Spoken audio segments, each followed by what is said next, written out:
Hi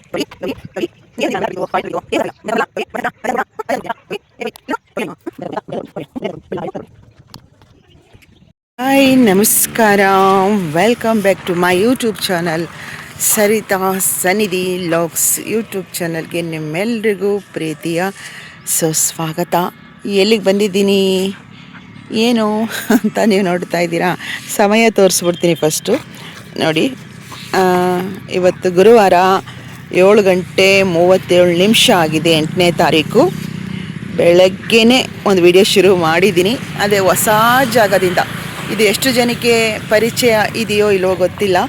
ಅಮ್ಮು logs ಇನ್ Mysuru channel ಇದ್ದಾಗ ನಾನು ಇಲ್ಲಿ ತುಂಬ ವಿಡಿಯೋಸ್ಗಳನ್ನ ಈ ಜಾಗದಲ್ಲಿ ನಾನು ಮಾಡಿದ್ದೆ. ಇವತ್ತು ಕೆಲಸದ ನಿಮಿತ್ತ ನೆನ್ನೆನೇ ನಾನು ಇಲ್ಲಿಗೆ ಬಂದಿದ್ದೀನಿ. ಎಲ್ಲಿಗೆ ಬಂದಿದ್ದೀನಿ ಏನು ಅಂತ ಹಂಗೆ ಹೇಳ್ತಾ ಹೋಗ್ತೀನಿ. ನೋಡ್ತಾ ಇದ್ದೀರಿ ವಾತಾವರಣ ಹೇಗೆ ಕಾಣಿಸ್ತಾ ಇದ್ದೀನಾ.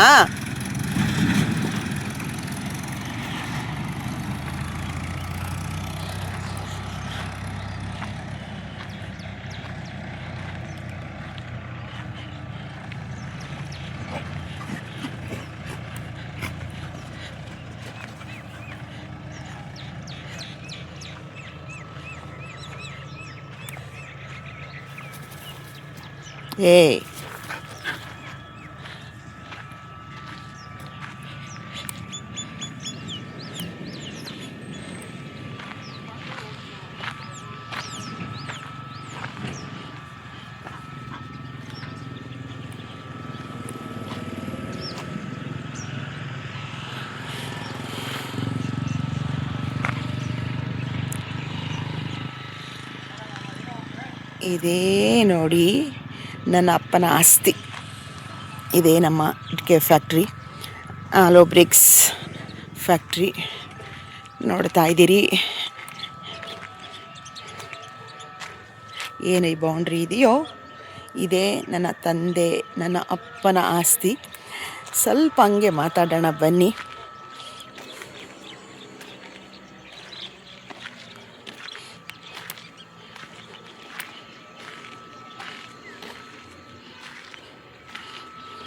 ಮುಂಚೆ ಅಮ್ಮು ಲಾಗ್ಸ್ ನನ್ನ ಚಾನಲ್ ಇತ್ತು ನೋಡಿ.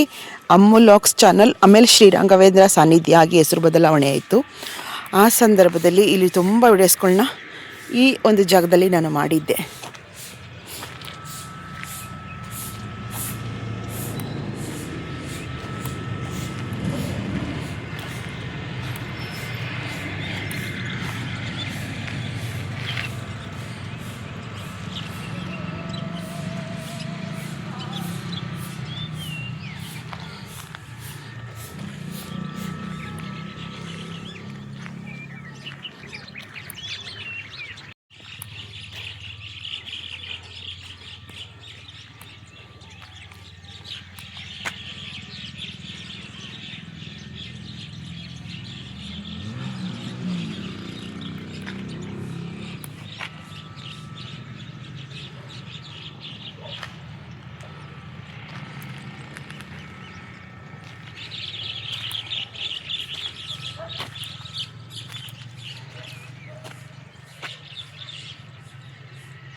ಪೂರ್ತಿ ಏಲೇನಿ ಬೌಂಡ್ರಿ ಕಾಣಿಸ್ತಾ ಇದೆ. ಪೂರ್ತಿಯಾಗಿ ನನ್ನಪ್ಪನ ಆಸ್ತಿ. ಎಷ್ಟು ಖುಷಿ ಆಗುತ್ತೆ ನಮ್ಮಪ್ಪನ ಆಸ್ತಿ ಅಂತ ಹೇಳ್ಕೊಳಕ್ಕಲ್ವಾ. ಬನ್ನಿ ಹಿಂಗೆ ಹೋಗೋಣ. ನನಗೆ ಬೆಲೆ ಕಟ್ಟಲಾಗದ ಆಸ್ತಿ ಒಂದು ಜಾಗ.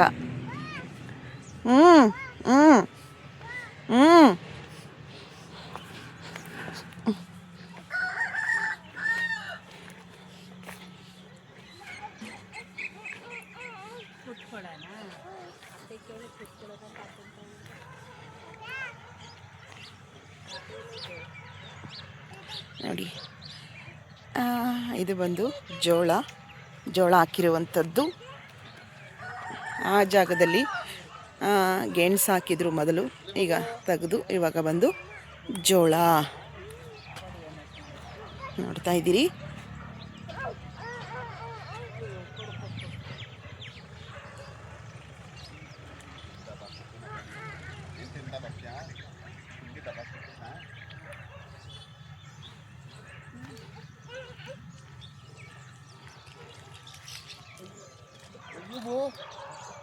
ಬೆಳಗ್ಗೆನೆ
ನೋಡಿ, ಬೆಲೆ ಆಗದ ಆಸ್ತಿ ಕಾಣಿಸ್ತಾ ಇದ್ದಾರಲ್ವಾ. ಇದು ಈ ಜಾಗ ನಮ್ಮಪ್ಪನ ಆಸ್ತಿ. ಟೈಟಲ್ನ ನೋಡಿದ್ರಿ, ತಮ್ಮನೇಲೂ ಸಹ ನೋಡಿದ್ರಿ. ಈ ಜಾಗ ನನ್ನ ತಂದೆಗೆ ಒಂಥರ ಪ್ರಾಣ ಥರ ಇತ್ತು. ತುಂಬ ಇಷ್ಟವಾದ ಜಾಗ. ಅವರು ಎಷ್ಟು ಪ್ರೀತಿಸ್ತಾಯಿದ್ರು, ಎಷ್ಟು ತ್ಯಾಗ ಮಾಡಿದ್ದಾರೆ ಅನ್ನೋದು ನಮಗೆ ಚೆನ್ನಾಗಿ ತಿಳ್ಕೊಂಡಿದ್ದೀವಿ. ನನ್ನಪ್ಪ ಒಂಥರ ಆಲದ ಮರ ಇದ್ದಂಗೆ. ಕುಟುಂಬನ ನಾವೆಲ್ಲ ಹೆಂಡತಿ ಮಕ್ಕಳು ಬಿಡಿ, ಎಲ್ಲರೂ ಹೆಂಡತಿ ಮಕ್ಕಳನ್ನ ಸಾಕುವಂಥದ್ದು ಸಹಜ. ಇಡೀ ಕುಟುಂಬನ ಸಾಕಿದ್ದಾರೆ ನನ್ನಪ್ಪ ಅಂತ ಹೇಳಬಹುದು. ಅವರ ಗುಣ, ವ್ಯಕ್ತಿತ್ವ ತುಂಬ ವಿಶೇಷವಾಗಿತ್ತು. ಅದಕ್ಕೋಸ್ಕರನೇ ನಾನು ಈ ಕ್ಷಣಕ್ಕೂ ಕೂಡ ನನ್ನ ಗಂಡನ್ನು, ನನ್ನ ಪತಿದೇವ್ರನ್ನ ಹೇಗೆ ನೆನಪು ಮಾಡ್ಕೊಳ್ತೀನೋ, ಅಪ್ಪ ಯಾವತ್ತೂ ಕೂಡ ನನ್ನ ಹೃದಯದ ನನ್ನ ಒಂದು ಭಾಗದಲ್ಲಿ, ಸಿಂಹಾಸನದಲ್ಲಿ ಅವರು ಕೂಡ ಇರ್ತಾರೆ ಅನ್ನೋದಕ್ಕೆ ಹೇಳ್ಕೊಳ್ತೀನಿ. ಅಂಥ ವ್ಯಕ್ತಿತ್ವ ಅವರಲ್ಲಿತ್ತು. ತುಂಬ ಒಳ್ಳೆಯ ವ್ಯಕ್ತಿತ್ವ ನಾವು ಅವರಲ್ಲಿ ನೋಡಿದ್ದೀವಿ. ದಾನ ಧರ್ಮ ಅನ್ನೋದನ್ನು ಯಾವ ರೀತಿ ಅವ್ರು ಮಾಡ್ತಾಯಿದ್ರು ಅದನ್ನು ನೋಡಿ ಬೆಳೆದಿದ್ದೀವಿ ನಾವು. ತುಂಬ ಒಳ್ಳೆಯ ಗುಣ ಇದ್ದಂಥ ವ್ಯಕ್ತಿತ್ವ. ಕೆಲವು ಬಾರಿ ಅನಿಸುತ್ತೆ, ಹೇಗೆ ಅನಿಸುತ್ತೆ ಅಂದರೆ, ಒಳ್ಳೆಯವರು ಬೇಗ ಹೋಗ್ತಾರಪ್ಪ. ಕಲಿಯುಗದಲ್ಲಿ ಒಳ್ಳೆತನಕ್ಕೆ ಬೇಗ ಮರಣ, ಸಾವು ಅಂತ ಅನಿಸುತ್ತೆ ಅಂತ ಹೇಳ್ತಾರಲ್ವ, ಅದು ಸತ್ಯ ಅನಿಸುತ್ತೆ. ನಾವು ತುಂಬ ಜನ ಅವರು ಪಾಪಿಗಳು, ಅವರು ಕೆಟ್ಟವರು ಅಂತೀವಿ. ಪಾಪಿಗಳು ಚಿರಾಯುವಾಗಿ ಬದುಕ್ತಿದ್ದಾರೆ. ತುಂಬ ಒಳ್ಳೆಯ ಗುಣ ಇದ್ದಂಥ ವ್ಯಕ್ತಿತ್ವ. ಇಡೀ ತಾಲೂಕಿಗೆ ನಮ್ಮ ತಂದೆ ಹೆಸರು ಚಿರಪರಿಚಿತವಾಗಿದೆ. ನಮ್ಮ ತಾಲೂಕಲ್ಲಿ ಯಾವುದೇ ನೀವು ಊರಿಗೋಗಿ, ಯಾವುದೇ ಹಳ್ಳಿಗೋಗಿ ನಮ್ಮ ತಂದೆ ಹೆಸರನ್ನ ಹೇಳಿದ್ರೆ ಈ ಕ್ಷಣಕ್ಕೂ ಕೂಡ ಒಂದು ಗುಣಗಾನ, ಒಂದು ಒಳ್ಳೆತನನ ಅವ್ರ ಬಾಯಿಂದ ನಾವು ಕೇಳ್ತೀವಿ. ಅದೇ ಅಂದ್ಕೊಳ್ಳೋದು, ನಾವು ಪುಣ್ಯ ಮಾಡಿದ್ದೀವಿ ಇಂಥವ್ರ ಮಗಳಾಗಿ ಹುಟ್ಟೋದಕ್ಕೆ ಅಂತ ನಾನು ಈಗಲೂ ಅಂದ್ಕೊಳ್ತೀನಿ. ನಿಜವಾಗ್ಲೂ ಸಹ ಈ ಜಾಗ ನನಗೆ ಪವಿತ್ರವಾದಂತಹ ಒಂದು ಜಾಗ ಅಂತ ಹೇಳ್ಕೊಳ್ತೀನಿ. ಇಲ್ಲಿ ಬಂದು ನಾನು ಬಂದರೆ ಇಲ್ಲಿ ಬಂದು ಒಂದು 1/4 ಗಂಟೆ ಕೂತ್ರೆ ಸಾಕು, ಏನೋ ಒಂದು ಸಮಾಧಾನ ಅನಿಸುತ್ತೆ. ಯಾರ್ದೋ ಒಂದು ಮಡಿಲಲ್ಲಿ ನಾನು ಕೂತಿದ್ದೀನಿ. ಆ ಮಡಿಲು, ಆ ಕೈಗಳು ನನಗೆ ಸಾಂತ್ವನ ಹೇಳುತ್ತೆ, ಧೈರ್ಯ ಕೊಡುತ್ತೆ ಅಂತ ಹೇಳಿ ತುಂಬ ನಂಬಿದ್ದೀನಿ. ನಾನು ತುಂಬ ನಂಬಿದ್ದೀನಿ. ಅಪ್ಪ ನಿಜವಾಗ್ಲೂ ಮಾಣಿಕ್ಯ ನಮ್ಮ ಪಾಲಿಗೆ. ಈ ಕ್ಷಣಕ್ಕೂ ಈ ದೇಹದಲ್ಲಿ ಉಸಿರಿರೋವ್ರಿಗೂ ಕೂಡ ಅವ್ರ ಹೆಸರು ತುಂಬ ಸ್ಥಿರವಾಗಿ ಚಿರವಾಗಿ ಇದೆ. ಪ್ರತಿಯೊಬ್ಬರು ಈಗಲೂ ಕೂಡ ಹೊಗಳುತ್ತಾರೆ. ಅಪ್ಪ ಹೋಗಿ 5-6 ವರ್ಷ, ಇವತ್ತು ಕೂಡ ಯಾರೂ ಮರ್ತಿಲ್ಲ. ನಾವು ಮನೆಯವರು ಬಿಡಿ, ಮನೆಯವರು ಅವ್ರನ್ನ ಸಾಯೋವರೆಗೂ ನೆನಪಿಟ್ಕೊಂಡೇ ಇರ್ತೀವಿ. ಜನಗಳು ನೆನಪಿಟ್ಕೊಂಡಿದ್ದಾರೆ. ಅದೇ ಒಂದು ದೊಡ್ಡ ಹೆಮ್ಮೆ ಖುಷಿ ಅಂತ ಕೂಡ ಅನಿಸುತ್ತೆ. ಈ ಜಾಗನ ಬೇರೆ ಥರ ಅಭಿವೃದ್ಧಿ ಪಡಿಸ್ಬೇಕು. ಅಪ್ಪನ ಕನಸು ಬೇರೆಯೇ ಆಗಿತ್ತು. ಅದಕ್ಕೆಲ್ಲ ಸಹಕಾರ ಆಗಬೇಕು, ಟೈಮ್ ಬರಬೇಕು ಅಂತ ಕಾಯ್ತಾ ಇರುವಂತಹ ಒಂದು ಸಂದರ್ಭ ಅಂತ ಹೇಳ್ಕೊಳ್ತೀನಿ. ಈ ಜಾಗದ ಬಗ್ಗೆ ಒಂದು ಕಿರು ಪರಿಚಯ ನಿಮಗೆ ಮಾಡಿದ್ದೀನಿ. ಇಲ್ಲೇ ಆಲೋ ಬ್ರಿಕ್ಸು ನಮ್ಮದು ಇಂಡಸ್ಟ್ರಿ ಫ್ಯಾಕ್ಟ್ರಿ ಇರುವಂಥದ್ದು. ಅಪ್ಪ ಇದ್ದಾಗಲೇ ಇದು ತುಂಬ ಕನಸಾಗಿತ್ತು. ಅಪ್ಪ ಹೋಗೋಕ್ಕೆ ಬರೀ ಒಂದು ವಾರ ಮುಂಚಿತವಾಗಿ ಈ ಜಾಗ ಅಂದರೆ ಇನ್ನು 15 ದಿನ, ಅಪ್ಪ ಹೋಗಿ 15 ದಿನಕ್ಕೆ ಓಪನ್ ಆಗುವಂಥದ್ದು. ಗೊತ್ತಿಲ್ಲ, ವಿಧಿ, ಎಲ್ಲದಕ್ಕೂ ವಿಧಿ ಅಂತ ಹೇಳ್ತೀವಲ್ಲ, ಹಾಗೆ ತುಂಬ ಕನಸಿತ್ತು. ಆ ಕನಸನ್ನು ಆದರೂ ಸಹ ಎಲ್ಲ ನೋಡಿದ್ದಾರೆ, ಓಪನ್ ಆಗೋದೊಂದು ನೋಡಲಿಲ್ಲ. ಮಿಷಿನರಿ ಪ್ರತಿಯೊಂದು ಸಹ ಅಪ್ಪ ನಾನೇ ಹೋಗಿ ಪರ್ಚೇಸ್ ಮಾಡಿದ್ದು. ಎಲ್ಲನೂ ಒಂದೊಂದು ಹಂತವಾಗಿ ಈ ಜಾಗನ ರೆಡಿ ಮಾಡಿದ್ರು. ಆದರೆ ಅವರನ್ನು ನಾವಿಲ್ಲಿ ನೋಡೋದಕ್ಕೆ ಆಗಲಿಲ್ಲ. ಅದು ವಿಧಿಯಾಟನೇ ಇರಬಹುದು ಅಂತ ಹೇಳಿ ಅಂದ್ಕೊಳ್ತೀವಿ. ಬರ್ತಾರೆ ಅವರು, ಅವರ ಕನಸನ್ನು ಈಡೇರಿಸ್ಕೊಳ್ಳೋಕೆ ಈ ಜಾಗಕ್ಕೆ ಮತ್ತೆ ಬಂದೇ ಬರ್ತಾರೆ ಅನ್ನುವಂತಹ ಕನಸು ಕಟ್ಕೊಂಡು ತುಂಬ ಇಟ್ಕೊಂಡಿದ್ದು. ಈಗ ತಮ್ಮನ ಮಗ ಬಂದ ಮೇಲೆ ಏನೋ ಒಂದು ಧೈರ್ಯ, ಇಲ್ಲ ಅಪ್ಪನೇ ಹುಟ್ಟು ಬಂದಿದ್ದಾರೆ ಅನ್ನುವಂಥದ್ದು ಯಾವಾಗಲೂ ಅನಿಸುತ್ತೆ. ಯಾಕೆಂದರೆ ಪುನರಪಿ ಜನನಂ ಪುನರಪಿ ಮರಣಂ, ಮತ್ತೆ ಕುಟುಂಬಕ್ಕೆ ಅವ್ರು ಹುಟ್ಟು ಬರಲೇಬೇಕು. ತುಂಬ ಕನಸು ಇಟ್ಕೊಂಡಿದ್ದಂಥವರು, ತುಂಬ ಆಸೆ ಇಟ್ಕೊಂಡಿದ್ದಂಥವರು, ತುಂಬ ವಿಲ್ ಪವರ್ ಇದ್ದಂಥವ್ರನ್ನ ಕಳ್ಕೊಂಡ್ವಿ. ಅವರು ಎಲ್ಲೂ ಹೋಗೋದಿಲ್ಲ, ಮತ್ತೆ ಬರ್ತಾರೆ ಅನ್ನುವಂಥ ನಂಬಿಕೆ ನನಗೆ ತುಂಬ ಇತ್ತು. ಈ ಸಂದರ್ಭದಲ್ಲಿ ನನ್ನ ತಮ್ಮನ ಮಗನಲ್ಲಿ ನಾನು ಕೆಲವು ಆ್ಯಟಿಟ್ಯೂಡ್ನ ನಮ್ಮ ತಂದೆಗೆ ಹೋಲುತ್ತೆ ಅಂತ ಹೇಳ್ಕೊತೀನಿ. ಮತ್ತೆ ಹುಟ್ಟು ಬಂದಿದ್ದಾರೆ ಅವರು. ಈಗ ಯಾವುದೇ ಅವರ ಆತ್ಮಕ್ಕೆ ಸಾವಿಲ್ಲ ಅಂತೀವಲ್ವ, ಅವರ ಒಂದು ಪ್ರಯಾಣ, ಮುಂದಿನ ಜನ್ಮದ ಪ್ರಯಾಣ ಹೋಗಿರ್ತಾರೆ. ರಿಫ್ರೆಶ್ ಆಗಿ ಮತ್ತೆ ಬಂದು ಈ ಜಾಗದಲ್ಲಿ ಅವ್ರು ಅಂದ್ಕೊಂಡಂತೆ ಅದನ್ನು ನೆರವೇರಿಸ್ಕೊಳ್ಳೋದಕ್ಕೆ ತುಂಬ ಫೈಟ್ ಇದೆ. ಈ ಜಾಗದಲ್ಲಿ ತುಂಬ ಹೋರಾಟ ಇದೆ. ಅದನ್ನೆಲ್ಲ ಈಗ ನಾನು ವಿಡಿಯೋದಲ್ಲಿ ಹೇಳ್ಕೊಳಕ್ಕಾಗಲ್ಲ. ಮುಂದೊಂದು ದಿನ ಹೇಳ್ತೀನಿ ಏನು ಹೋರಾಟ, ಅಪ್ಪ ಏನು ಹೋರಾಟ ಮಾಡಿದ್ರು, ಏನನ್ನು ನಾವು ಮುಂದುವರಿಸಿದ್ವಿ, ಏನು ಜಯ ಸಿಕ್ತು ಅಂತ ಹೇಳಿ ಮುಂದಿನ ದಿನಗಳಲ್ಲಿ ನಿಮಗೆ ತಿಳಿಸ್ತೀನಿ. ಈ ಚಿನ್ನದಂಥ ಜಾಗ, ಅಪ್ಪ ತುಂಬ ಸ್ಟ್ರಗಲ್ ಮಾಡಿದ್ದಾರೆ, ತುಂಬ ಹೋರಾಟ ಮಾಡಿದ್ದಾರೆ. ಆ ಹೋರಾಟ ಏನು, ನಮ್ಮ ತಂದೆ ಕೈಲಿ ತಿಂದು ಉಂಡು ಅಪ್ಪನ ಕೈಲಿ ಎಲ್ಲ ಮಾಡಿಸ್ಕೊಂಡು ಯಾರೆಲ್ಲ ತಿರುಗಿಬಿದ್ರು ಅನ್ನೋದನ್ನು ಮುಂದಿನ ದಿನದಲ್ಲಿ ತೋರಿಸ್ತೀನಿ. ಮುಂದಿನ ದಿನದಲ್ಲಿ ನಿಮ್ಮ ಮುಂದೆ ಹೇಳ್ಕೊತೀನಿ. ಖಂಡಿತವಾಗ್ಲೂ ಸಹ ಹಾಲು ಕುಡಿದವರೇ ಬದುಕಿಲ್ಲ ಅಂದಮೇಲೆ ವಿಷ ಕುಡಿದವ್ರು ಬದುಕಿರ್ತಾರ? ಪಾಪಿಗಳಿಗೆ ಚಿರಾಯು ಇರಬಹುದು, ಆದರೆ ತುಂಬಾ ತ್ಯಾಗ ಮಾಡಿದ್ದಾರೆ. ಯಾರೆಲ್ಲ ನಮ್ಮ ತಂದೆ ಕೈಯಲ್ಲಿ ಮಾಡಿಸ್ಕೊಂಡು ತಿಂದು ಉಂಡು ಎಲ್ಲ ರೀತಿಲೂ ಸಹ ನಮಗೆ ಹೇಗೆ ಮದುವೆ ಖರ್ಚುಗಳು ವೆಚ್ಚಗಳನ್ನ ನಮ್ಮಪ್ಪ ಅದ್ದೂರಿಯಾಗಿ ಮಾಡಿದ್ರು, ಅವ್ರುಗಳಿಗೂ ಕೂಡ ನಮ್ಮ ತಂದೆ ಮಾಡಿದ್ದಾರೆ. ಅವರು ಯಾರು ಏನು ಅನ್ನೋದನ್ನು ಮುಂದಿನ ದಿನದಲ್ಲಿ ನಿಮಗೆ ತಿಳಿಸ್ತೀನಿ. ಖಂಡಿತ ಗೆಲ್ತೀವಿ. ಈ ಜಾಗದಲ್ಲಿ ಏನನ್ನು ಗೆಲ್ತೀವಿ ಏನು ಅನ್ನೋದನ್ನು ಮುಂದಿನ ದಿನದಲ್ಲಿ ನಿಮ್ಮ ಮುಂದೆ ನಾನು ಶೇರ್ ಮಾಡ್ಕೊಳ್ತೀನಿ. ತುಂಬ ಒಳ್ಳೆತನ ಇದ್ದಂತಹ ವ್ಯಕ್ತಿತ್ವ.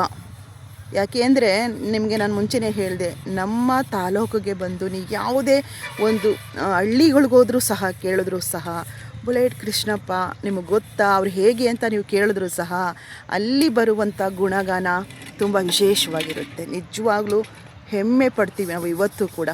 ಅಂಥವ್ರ ಮಕ್ಕಳಾಗಿ ನಾವು ಇದ್ದೀವಲ್ಲಪ್ಪ ಅಂತ ಹೇಳಿ ತುಂಬ ಖುಷಿಯಾಗುತ್ತೆ.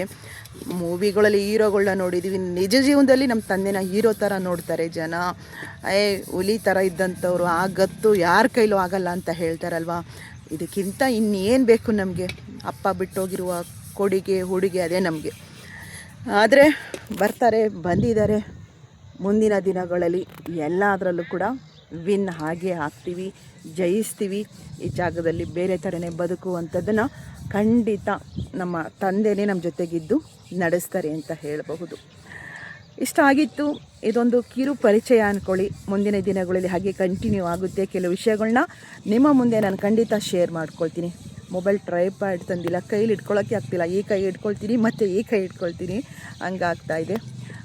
ಬರಲಾ, ನೆಕ್ಸ್ಟ್ ವಿಡಿಯೋದಲ್ಲಿ ಸಿಗ್ತೀನಿ. ಈ ವಿಡಿಯೋ ನಿಮ್ಗೆ ಏನು ಅನ್ನಿಸ್ತು ಅನ್ನೋದನ್ನು ಕಮೆಂಟ್ ಮೂಲಕ ತಿಳಿಸಿ. ಏನಾದರೂ ಯಾವ ಥರ ಕಂಟೆಂಟ್ ಬೇಕು ಅನ್ನೋದನ್ನು ಕೂಡ ಪ್ರಶ್ನೆಗಳ ರೂಪದಲ್ಲಿ ಈ ವಿಡಿಯೋ ಕೆಳಗಡೆ ಹಾಕಿ ಖಂಡಿತ ಅದ್ರ ಬಗ್ಗೆ ನಾನು ಮಾತಾಡ್ತೀನಿ. ಬಿಸಿಲು ಕೂಡ ಶುರುವಾಯಿತು. ಬೆಳಗ್ಗೆ ತುಂಬ ಹಿಮ ಬೀಳುತ್ತೆ, ಹಾಗೆ ಬಿಸಿಲು ಕೂಡ ಇರುತ್ತೆ. ನೆಕ್ಸ್ಟ್ ವಿಡಿಯೋದಲ್ಲಿ ಸಿಗ್ತೀನಿ, ಆಯಿತಾ? ಬರಲಾ? ಎಲ್ರಿಗೂ ಒಳ್ಳೆಯದಾಗಲಿ. ನಮಸ್ಕಾರ, ಬಾಯ್.